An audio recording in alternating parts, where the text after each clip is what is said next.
Welcome to Masters of Self University podcast, your highest source of sacred truths and universal wisdom.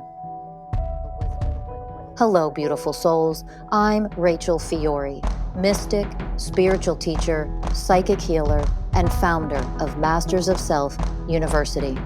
Join our journey of soul transformation as we deep dive into this latest episode.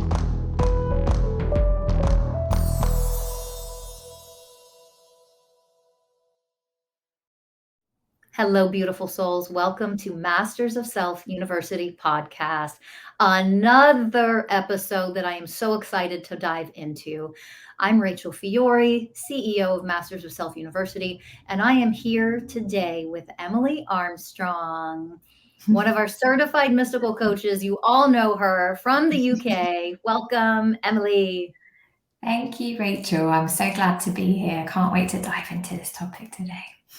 Me too. I'm so excited for this. So let's tell our listeners what our topic is. Our topic today is called The Ways That Our Wounds Hide from Us. The ways that our wounds hide from us. They can be sneaky little buggers.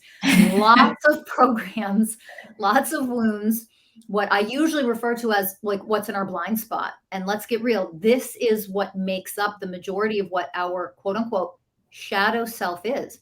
The very things in our shadow self, those are the things in our blind spot that we are not aware of. We're not aware that's even a wound or that's a program running. We have no self-awareness in that moment that we are running a program based on an unhealed wound. We want to get better at seeing what is really hiding there in our blind spots. Because if we can shine the light on them, bring them to the surface, that's how they can then be alchemized, transformed, healed, and they no longer cause us pain and suffering anymore. They no longer cause us to sabotage relationships, for example. So the wounds, the ways that our wounds hide from us, Ellie, yes. Let's dive in. Okay. So the most significant thing that I've come to in my journey, and there's been obviously many things, but this really stood out to me because it felt different. It was an occasion that I arrived at, having felt an opportunity had changed. It had become something further away, a bit more distant, and I realized I had a huge amount of pain, and that immediately made me think, where has this suddenly come from? Because this is a huge amount of pain. So what's really going on here? And pretty instantaneously, I kind of understood in the ways I've come to know. I just accept. I sort of understood quite quickly that a wound had been hidden from me. It had been obscured is the word that came, and it felt immediately like a sort of a balm had been removed. And so I understood from that I had a significant wound, one that was centered around not belonging, which is one I've worked on for a very long time. Good wound, not belonging wound. That's a big one. Yeah, that one hurts.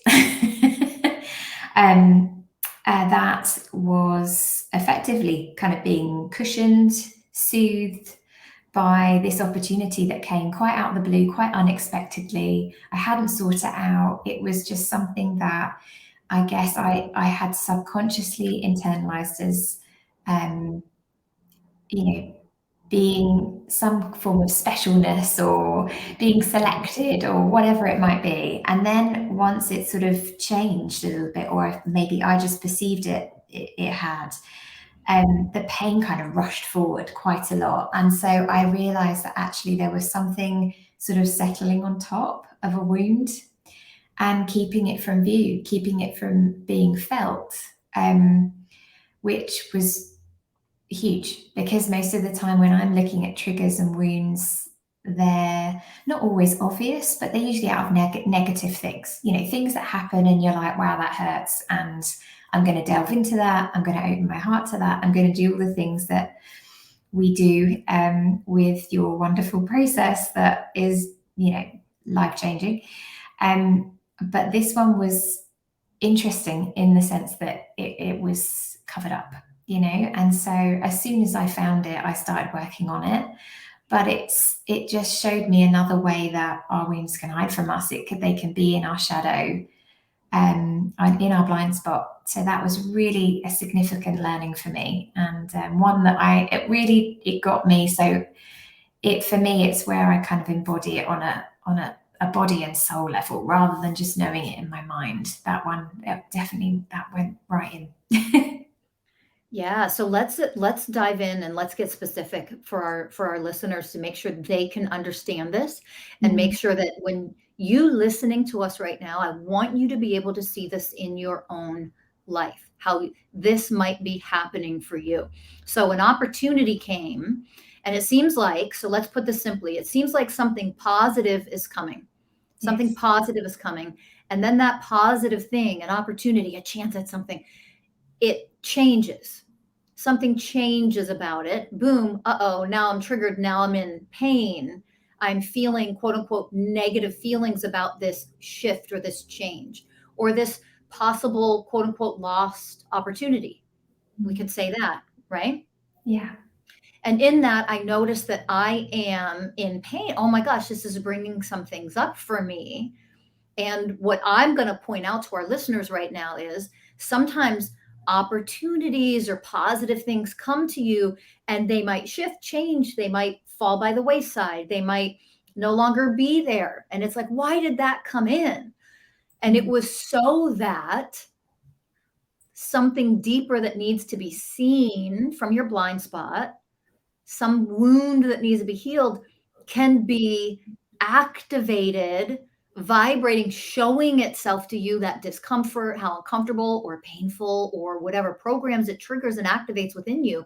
It was for that purpose, so that you could actually see something was in your blind spot, that by moving about your day every day, meditating, doing wonderful things, the beautiful things that come, this had to show up in order to activate something in your blind spot. Is that a good way to summarize it, Emily? 100%. Yes, exactly that. Yeah. Beautiful. Beautiful. Yeah. And it really opens your eyes then to looking at other places in your life where that can show up too. Once you've kind of seen it, it's hard not to see it again. Yeah. Yeah. So let's then dive into, I'm going to piggyback off of that for our listeners here, because I want to go deeper into how our wounds can hide from us. Uh-oh, take a deep breath, a lot of you. Here it comes. There's your warning. Here it comes. Here comes the challenging truth that we're going to expose today on this podcast.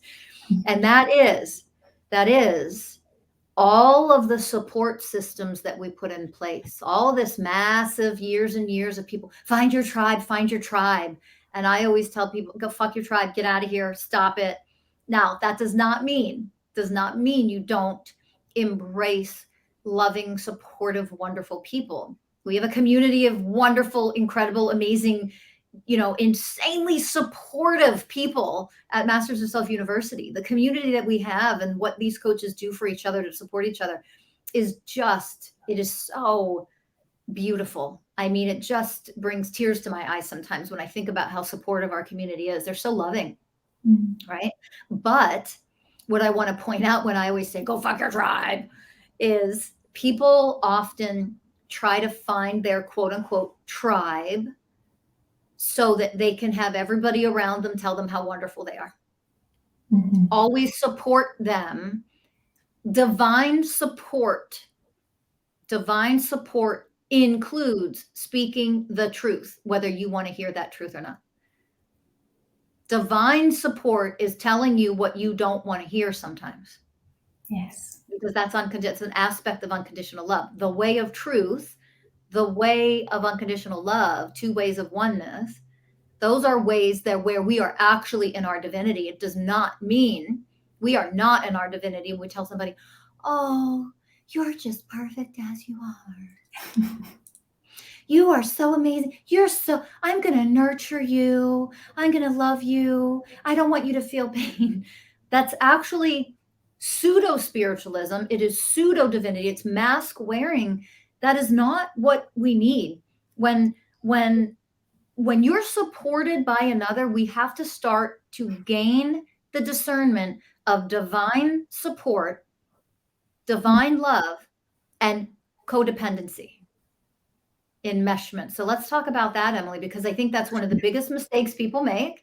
I'm just going to support you. Oh, and then it's like, wait a minute. How are our wounds hiding when someone else is nurturing and supporting us? How is that working? Because a lot of times we cover up and suppress our wounds by having 20 people from our tribe show up and put their arms around us. Yes. So how can that actually be harmful sometimes versus healing?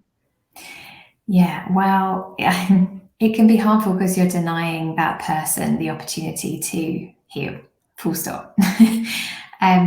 Because everything isn't perfect and no one is perfect, and there is a lifetime of healing. It's not 3 months and you're done. We have the skills to be able to continue this work on and embody it as a lifestyle choice, essentially, and continue that process of healing.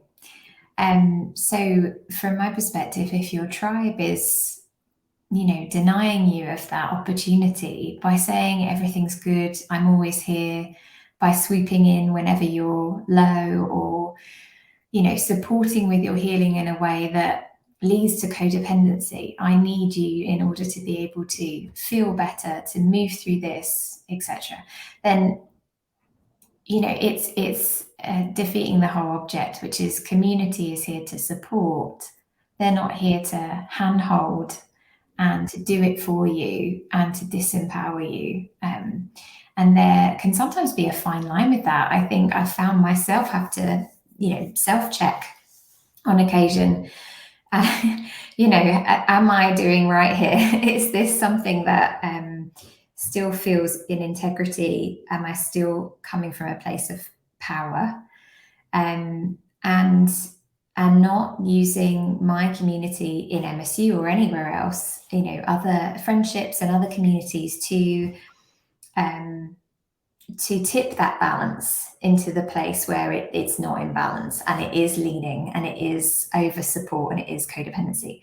So I do a little check every now and again, especially post discovering this this kind of positive trigger, if you like, that it's really important to just be able to notice that on an ongoing basis. And I'm doing it even now with a new friendship that I've made as an adult, woohoo, a really very deep connection, probably a soul connection, no doubt. And I think for me, because of this underlying wound of not belonging that I still work on now and have done huge amounts on, but is still there, it's a huge one. It's one of the core ones for me.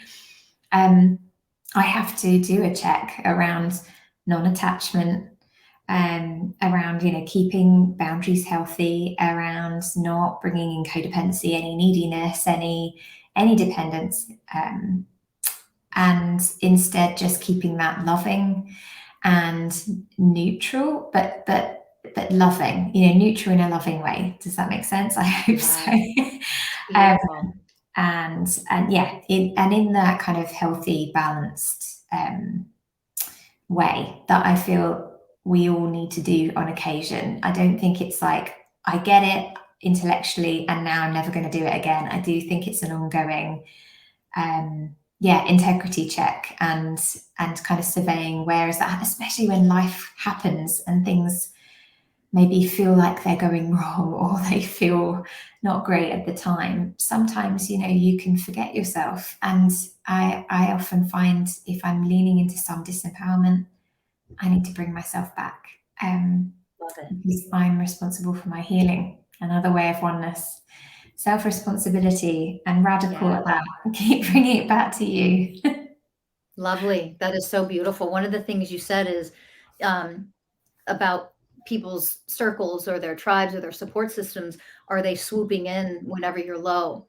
And I love that you said that, because Are they swooping in every time you're triggered or need help or go through a challenge? And a lot of you right now listening are going to be, well, isn't that what your support system is for? No, that's what codependent enmeshed relationships are. Very unhealthy, very dysfunctional, extraordinarily disempowering. That is the definition of disempowerment, that you need other people to swoop in forever and always when you are triggered or you're in challenge or you're experiencing something that is unpleasant or scary or traumatic, that you always need someone to swoop in and hold space for you. So sick of the fucking holding space bullshit. I'm so tired of hearing it out there. And I'm going to keep saying it until you stop doing it out there. You can't hold space anyway. Grab it. You can't grab onto anything. Stop holding space. You're not doing that, what you think you're doing. Crack the whip on that. Why? Become spaciousness instead. You're not holding anything for anybody. Quit thinking you're doing that, because you're flipping the energy into a negative, controlling, I'm so special, you have no ability to heal yourself if I'm not holding that space for you. We need to quit it. It's I become the spaciousness. Listen carefully. I'm going to say this again because I really want this to sink in for those who are ready for this. Open your hearts. Listen with your hearts. I transform into the spaciousness, the expansiveness that encourages you to do the same. The healing process of a painful emotion or wound that just got activated requires spaciousness. It doesn't require somebody to hold on to you. It's the opposite. Holding on literally is contracting. And for those of you like, but I don't mean it that way. Energetically, that is what you're creating. That's why I'm teaching this to you, so you can stop making the mistake out there. When you say I'm holding space, that means you're creating a container. Some of you can teach it this way. Create a safe container. Get out of the fucking container. You're contracting and keeping small what could be healed. Listen to your words. I'm holding. No, we let go. We become bigger, more expansive. Spaciousness itself, divinity itself is expansive, infinitely expansive, not contracting down and becoming small, making some stupid container. It is expansion. So I'm teaching this for a reason. When people come in and swoop in to save you, they're actually creating smallness, neediness. They're treating you like you are incapable of doing it yourself, which means they are helping to co-create with you disempowerment, powerlessness. No more. We don't need that anymore. We don't need that anymore. Why would we want to keep doing that? We realize we're doing it. Yeah. But we can't stop doing that and inhibit the actual healing or alchemy process until we see that that is actually what we're doing. And this is one of the most common ways that I see out there. Their wounds are the ways that they hide from us and stay in our blind spot is through this very thing. We think we're creating a loving, supportive community when really what you're creating, and it doesn't mean 100% of the time, but a good portion of your tribe or your supportive community, so to speak, is creating nothing but powerlessness and codependency on each other. Yes. Let's get real. If that entire tribe, I know this is going to sound morbid and horrific, but come on. Let's say that entire tribe, you went on vacation somewhere and your entire tribe was meeting together on the beach and a goddamn tsunami came and they all died. Like, I know, crazy, psychotic, like example. But I like to give those examples to get the teaching across and wake people up. And I'm doing that right now. I'm punching y'all in the face. If that happened and your tribe died in a freaking tsunami and you were the only one left, what the hell would you do then? How would you heal yourself through that? And this is what I want to hit home, because this is what makes Masters of Self University very different. Our coaches like Emily and all the other amazing coaches, this is what makes our work that we offer incredibly different than what's offered out there, is we teach you 100% divine power, how to access it. You are divine power. That is what you have inside of you, whether you have support from any other being or not. You always have you. Yes. You Yes. always have you. Yes. Number one, this is so true. And the empowerment piece is at the center and the core of all of your work. It always has been. And sometimes you can know it on an intellectual level when you're learning this for the first time. And it's only with some time that you come to know it like it's part of you. It's entwined, it's a different level of understanding. It's a felt experience, which is so much deeper in terms of teaching. And you can almost teach yourself if you follow the process, you go through the healing steps, you adopt it as a lifestyle practice. Then the lessons you're teaching yourself without even realizing it, it's just unfolding. So yeah, it's beautiful to be able to see that. It's not the easiest. When you see that in yourself, you're like, holy crap, what the hell? And then yes, it brings to light, or at least it did for me, a lot of other areas. And also on the flip side of it, if you are the person swooping in, what wound are you hiding from? Because if you're doing that, feeling as though you're being supportive, and no doubt you genuinely feel like that may be an intention, but there may also be wounding there. I need to be this person that's the savior, that's the rescuer, that is the help, the support, that holds things together. I need people to need me, etc. All the wounds that fit under that. Those actions, it's also that. So it's just those that might be in that role of supporting or over supporting, I think we probably more accurately call it, then it's also taking responsibility for, I'm that in this person's life. Maybe I need to remove myself, step back a little bit, or maybe I need to bring that to the other person's awareness, whatever's more appropriate. But that is also a form of taking responsibility, but it's just on the other end of the table.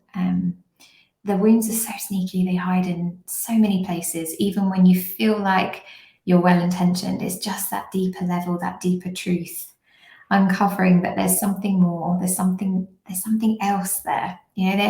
I've learned with this work that there are so often multiple truths alongside each other. It doesn't mean that thing is untrue, that you're not intending to be a good person and supportive and you don't love that person, but it might also be true alongside some other truths that are yet to unfold, that you're also acting from woundedness, that is also coming from that pain. So 100%. Magnificent.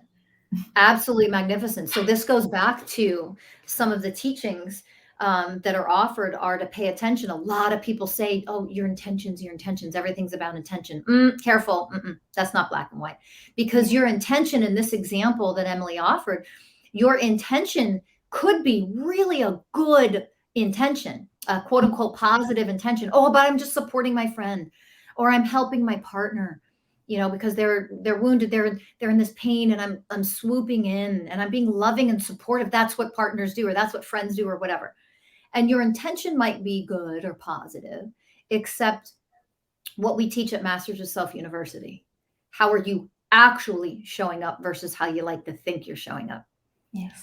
Are you actually showing up as somebody who enables, which therefore means you're preventing that person from true healing, from growing up? If you're enabling them, it doesn't mean you're intending to enable, you're intending to do good, but in your blind spot is the savior complex. In your blind spot, you are pushing down, suppressing, hiding your own wounds of unworthiness by showing up. Oh, if I heal you, if I help you, if I support you, I'll show you I'm worthy and I'm a good person. So our wounding oftentimes go over to other people's wounds, and they want to help and handhold and support. Why? Because I don't want to see my own wound. And if I help you, I don't have to look at my own wound. Yes. That's entanglement. That is entanglement. And we do it. I see it constantly out there. I see it in coaching programs and coaches, and I see it in spiritual groups and healing groups and all this crap where we are actually just, my wound is showing up with a mask on, like I'm spiritual, or I'm a coach, or I'm a healer. And I'm actually enabling other people to stay in their powerlessness, their disempowerment, their wounds, their unhealed stuff, because I get to be the special healer, the special friend, or the savior. And I get to show you I'm so good. Look, I'm a loving friend. And all of that is entanglement. Mm-hmm. It's all dysfunctional codependency. And yet we can't see it because we think, but my intention is good. Mm-hmm. I don't give a flying fuck what your intention is, anybody out there. So I don't care what the fuck your intentions are. What I teach and what I care about is divine sight, Yes. the self-awareness. How am I actually showing up for this other person? Because that's all that matters in the end. Indeed. And that is actually what you're bringing. That's the truth of what you're bringing. Yeah. Even if you don't want to see it. And many people won't. But for those that do want to see that stuff, and there's much more to uncover, then coming here is the place you know, where you'll be able to discover that, uncover whatever is hidden and out of view, any of the wounds and anything that doesn't feel obvious. And even if you've done a lot of work, and you know, many of the coaches that came to MSU have done a lot of work before they came here.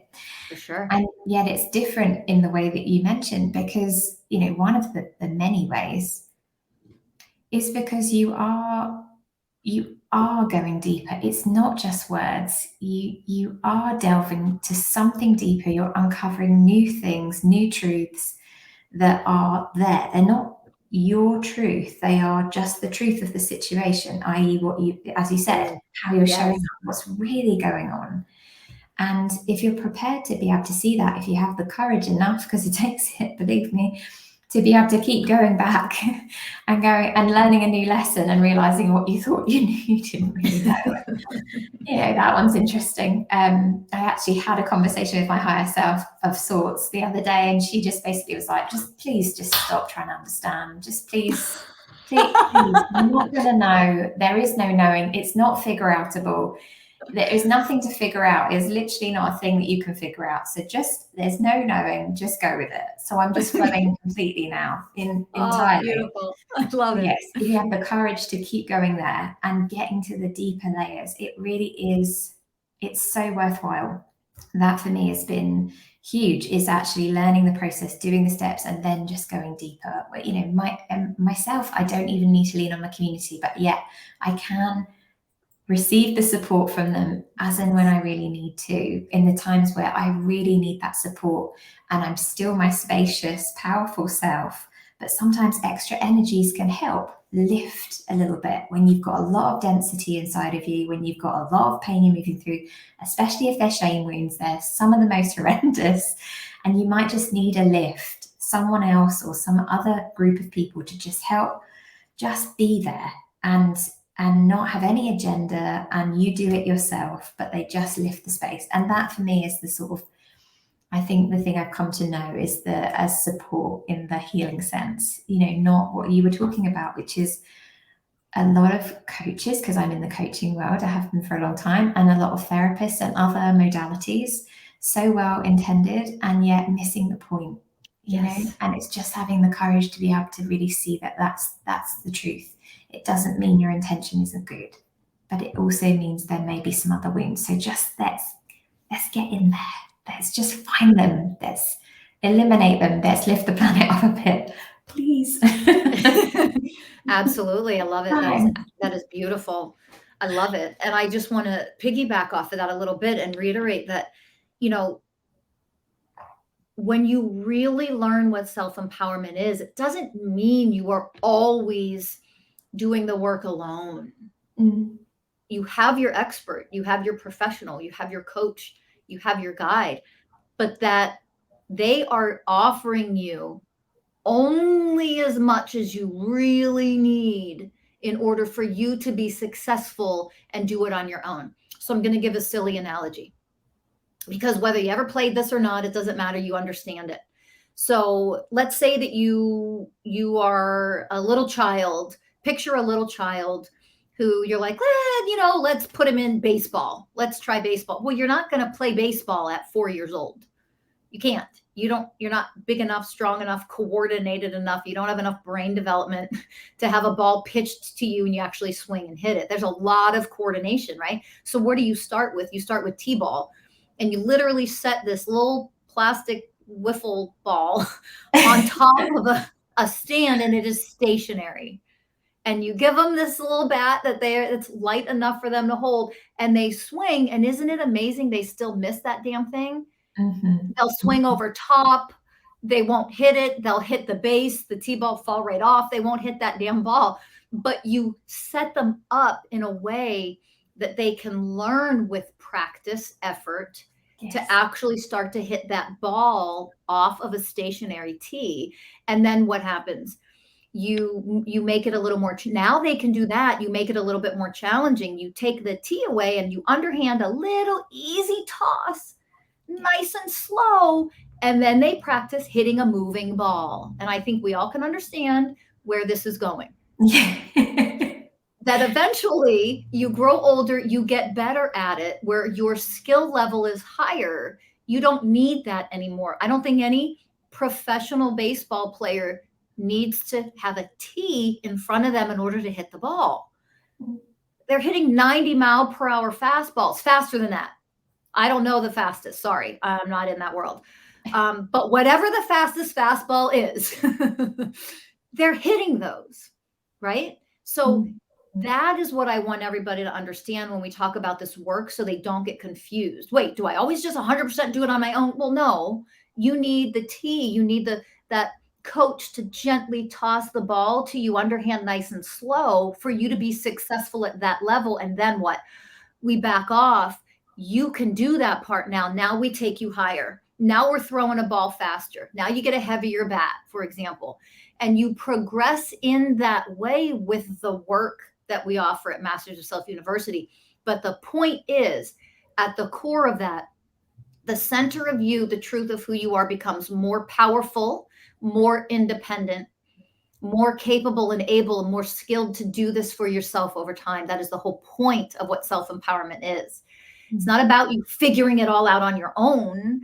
It's about us guiding you back to yourself and teaching you, guiding you, encouraging you, supporting you while you gain the skills to fully do this for yourself always. So when you need extra help sometimes, it doesn't mean you won't, just like Emily was sharing. It's, oh my gosh, I'm going through an extra hard time. I'm going to reach out to the community. It's not that Emily or myself or anybody else can't do it on their own, especially at this stage of the game. It's just, you know what? I would love some extra support, some extra divine energy while I move through this thing, because it would help me become more powerful right now. That's oneness. Yes. That's the difference of codependent, enabling, being entangled and enmeshed in a dysfunctional way versus stepping into our power while being divinely supported and guided along the way. Indeed. It's so true. It's so true. And so I am so eternally grateful for the community I have, because there have been many times moving through lots of deep wounds that you need people from time to time, for sure. And exactly the ways you've described, just keeping it in balance and being able to be that for someone else when they also are moving through something very difficult is also a joy. And I'm glad to be able to reciprocate. So yeah, it's a very important thing to have a community, but it's that real distinction between community that's supportive and the tribe, to your word, that is over supportive and is leaning into woundedness. Definitely. There's a wide gap, but oftentimes it can feel, like it's a bit of a blurred line, but there really is a wide gap between the two. You just have to be able to go within and actually connect and see that for yourself. Look deeper. It's there. Always there. And yeah, it's been quite a journey of just uncovering a lot of things since that one. And I feel like it's, even when you are with supportive, other coaches, are very lucky to be part of the MSU community. I have brilliant, wonderful, very talented people, at the touch of a button, and it's wonderful when I really need. but it does open the floodgates for seeing quite a lot of other things that are going on in your life. And if I can, I'll just speak to one more example, because there's something that Sure. was coming forward that was related to how wounds hide. Very soon after kind of discovering this one and realizing that in working through your book, the 20 Universal Ways of Oneness, it's been interesting to see things unfold in my life as I've read the chapters and digested the chapters and spent time with them. And just before reading the chapter on the way of patience some months ago, I actually had an experience of having the way of patience delivered to me through. Ooh. Yeah, it was juicy one, real juicy one. I went for the first time to Glastonbury Chalice Well. I live quite near Glastonbury, but I'd only been one other time and never been to the tour or the Chalice Wells. So I made the trip, and whilst I was there and sitting in silence with a bunch of other people in a beautiful space with just the perfect amount of sunlight dripping through, I received the way of patience in a way that's difficult to articulate with words, but it was both a mix of divine light and also nature, and a lesson through, which was actually a spider web and a spider, and how she was so divinely waiting, having done all the work and crafted everything for abundance, and obviously for her it would be the tasty fly that comes along, but it's waiting patiently right at the center, diligently. And I didn't have all that mental process going on. I sat there, I noticed it, and instantaneously the light shining on the web with all the dew, and the fact that she, I guess from my perspective, represents the nature part of that way. The two together came in pretty instantaneously, and understanding, oh, patience, divine patience. And soon after, some of the other things began to kind of emerge around uncovering wounds that were hidden, from my view, around the way of patience, specifically with my partner, and patience and romantic partnerships. Enough said. So, of course, it would be in that kind of example, but I suddenly was able to see, with that way of patience within me embodied, some different wounds that were hiding in that particular way, which was specifically how I was trying to cultivate patience with my partner around something that I'd already judged him for. So it was judgmental patience, which is defeating the object, because I had a wound, a program of judgment around something that I was trying to cultivate patience around. And that is not the point. And I did not see it. I could not see that until this way came in, and I was able to suddenly, with much more clarity, see that wound, uncover that blind spot because of the power of that way. It uncovered it in a beautiful way. And so that example is one of many in uncovering in how wounds hide. That's just another example within that beautiful way that I'm very grateful for. Beautiful, beautiful. I'm going to recap a couple things and point a couple things out for our listeners so that they really get this. This is so powerful what you shared. So when we become, and we are learning to embody one of the universal ways of oneness, the way of patience, that Emily was sharing, she received the way of patience, this frequency. With the way of patience was allowed her to see. It opened up her divine sight to some of the wounds, some of the programs that are hiding. This is so common in so many people. So, for example, the way of patience can allow you to see where, okay, I'm trying to be more patient with my partner right now, and yet I am in judgment of my partner right now. I mean, how many of us have done that? Let's get real. Like, we have all done that. Come on. We're human. We have all done the judgment thing. And so this is where our programs, our wounds can hide, the ways that our wounds hide from us. They can hide behind a program. In this case, for example, it's for so many people, judgment. So here's my little teaching. You cannot force patience. So when we are in oh, look, I'm observing myself. I'm not being very patient right now, which means, okay, I have to become more patient. Well, be careful. I teach things differently because it's for us to see, okay, wait, self-awareness, good job. I am not the way of patience right now. That's what we observe. I am not the way of patience right now. And in this work that we teach at MSU, okay, what am I instead?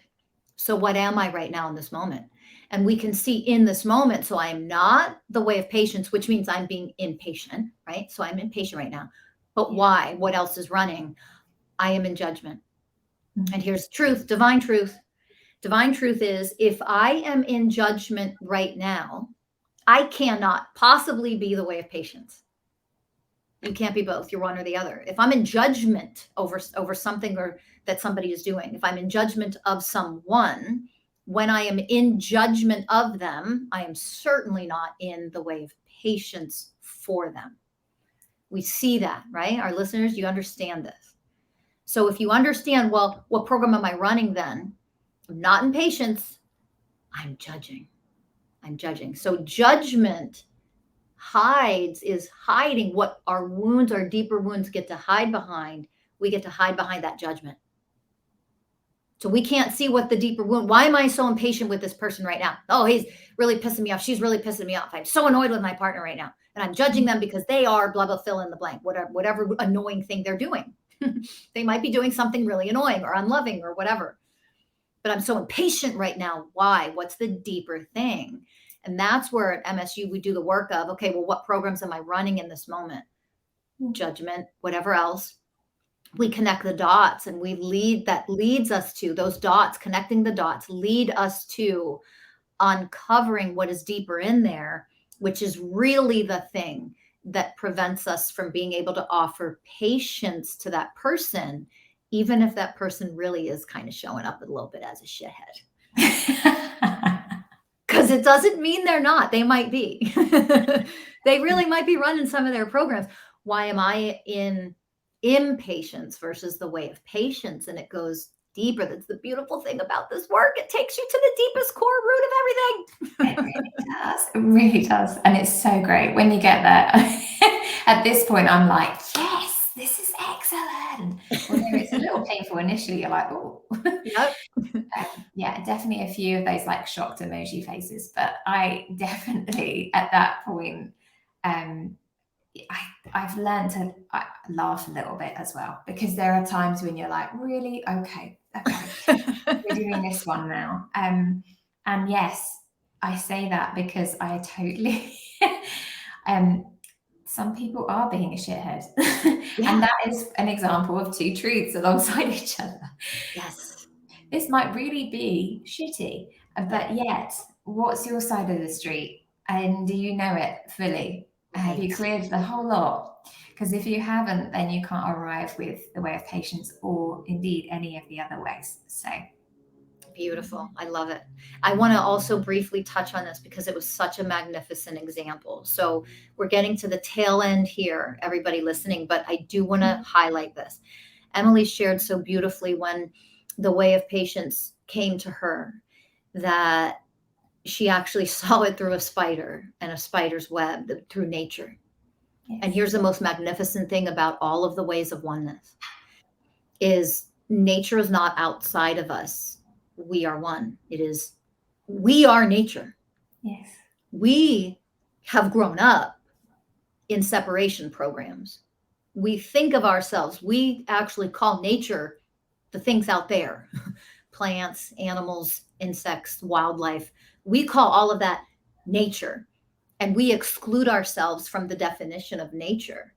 The truth, that's why we get out of this my truth bullshit that everybody loves to do. The truth, the way of truth in oneness is nature is nature, but we are nature. We are nature. Nature is us. We are all one. We are nature as well. And that's why the most magnificent thing that you said, and I was so excited when you shared it, Emily, was that, well, I saw this through nature, through a spider and her web, because that nature is always a part of the ways of oneness. Mother Earth is who we are her. Okay. And even if that's challenging for some people to understand at this point, just breathe and open your heart and let that sink in a little bit. This is what oneness consciousness is. We are not separate like we live our lives to be. And so that spider showed such an incredible, amazing message. Vibrationally, intuitively, energetically, and also by role modeling, that spider did all the hard work to build her web. Indeed. She worked hard. She put the effort forth. She created. And after her creation, she sits patiently in the energy of receiving. Yes. And she is then, she put the hard work in. You do the work, you put the effort, you do all the work. It takes a lot of work to create a web, especially when some stupid human comes along and breaks the web and says, there's a spider web, get it out of here. And then she has to do it all over again. And she's starving. She didn't eat, Yeah. But she does all that beautiful work, this gorgeous masterpiece, this artwork of a web, which is amazing in and of itself. And then she sits in receiving, in openness, in spaciousness. Yes. She patiently waits for her food to simply come to her. And then she gets to eat. Then she gets the abundance. She receives the abundance. It's such a beautiful analogy. Nature is such a magnificent teacher for those of us who still live in separation of the nature that we are. Yes. Yeah. Goodness. Yes. With everything 100% and more. Yes. Yeah. Just reconnecting with nature on that level is different. It's not the same as just go connect with nature, just go ground, just go walk in the woods. All of that is lovely. It is lovely, but it's not the same. No. It's not the same as feeling in your bones to the deepest core of you that you are nature, that she is you, that you are one. Yeah. It's different from knowing in your mind. So I am forever grateful anytime something like that comes through, and I'm only able to get to something like that because I'm clearing my side of the street. I'm allowing more light in. I'm allowing nature to touch me that deeply. It's the only way I've ever discovered to be able to do that, to reach that level of depth. So it's depth on that level too. That connection is so exquisite. I wouldn't even be able to put words to it properly. It just can't. So there is so much more to be had. It's not just about your own healing. It's also in healing, you're creating your web, and then the abundance comes through in the gifts you get with this connection and other things that come through that I also cannot and sometimes struggle to put words to. Yes, it's always about doing the work, and the patience and the abundance flows. It does. And then just being in gratitude, very much so. Yeah. It's beautiful. Absolutely wonderful. It is magnificent. Thank you so much, Emily, for sharing and for your wisdom and for your beautiful, magnificent abilities as a coach and as a healer at Masters of Self University. You're wonderful. Anybody that is just blessed enough to be touched by the power that Emily is. I mean, she's just such an incredible coach and healer. So for those of you who are ready to get your free consultation and move forward with the work, the coaching that we offer, the healing work that we offer on the deepest levels out there at Masters of Self University, please go to mastersofselfuniversity.com. Sign up for your free consultation, get details about our coaching programs, seek out Emily, try to get a consultation with Emily. She is amazing.